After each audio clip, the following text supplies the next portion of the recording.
50メートルプールをプカプカ浮いて泳ぐ時間。24.9秒。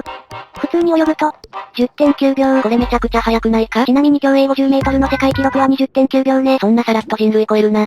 みんな大好きボート。6.4秒。やっぱボートは速いな。機体の芯がオウムガイ。7.3秒。あれ意外と遅い？しかしオウムガイにはダッシュ能力があって、それさえあれば 3.5 秒まで速くなるわ。そんなに速くなるのか。さらに移動速度ポーションの効果もかかるからダッシュがなくても 5.1 秒まで速くなるわね。オウムガイがすごいのは分かったけどプレイヤー泳いでなくないか？それなら水中歩行ブーツ。8.1 秒。ちょっと速くなったな。イルカの行為。6.1 秒。イルカすごいな。そして水中歩行3とイルカの行為を同時に使い。1.5 秒。倍速じゃないです。